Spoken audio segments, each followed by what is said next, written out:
Hi hello ಎಲ್ರಿಗೂ ನಮಸ್ಕಾರ. ಎಲ್ಲರಿಗೂ ನನ್ನ ಚಾನಲ್ಗೆ ಸ್ವಾಗತ.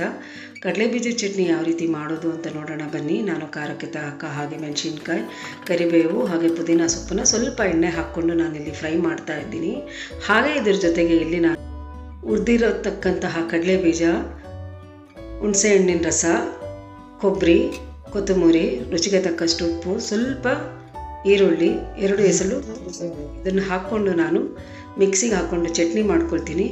ಈ ಹಂತದಲ್ಲಿ ನಿಮಗೆ ಬೇಕು ಅಂದರೆ ಸ್ವಲ್ಪ ನೀವು ಬೆಲ್ಲ ಹಾಕ್ಕೋಬೋದು. ಆಪ್ಷನಲ್ ಬೆಲ್ಲ ಬೇಕಿರೋರು ಬೆಲ್ಲ ಹಾಕ್ಕೋಬೋದು, ಇಲ್ಲ ಅಂದರೆ ಹಾಗೆ ಮಾಡ್ಕೋಬೋದು ನೀವು. ನೋಡಿ, ನಾನಿಲ್ಲಿ ಸ್ವಲ್ಪ ಒಗ್ಗರಣೆಗೆ ತುಪ್ಪ ಹಾಕ್ಬಿಟ್ಟು ಸ್ವಲ್ಪ ನಾನು ಇದಕ್ಕೆ ಸಾಸಿವೆ ಹಾಗೆ ಉದ್ದಿನಬೇಳೆ ಹಾಕ್ಬಿಟ್ಟು ಸ್ವಲ್ಪ ಕರಿಬೇವು ಹಾಕ್ಬಿಟ್ಟು ಒಗ್ಗರಣೆ ಕೊಡ್ತಾಯಿದ್ದೀನಿ ಚಟ್ನಿಗೆ.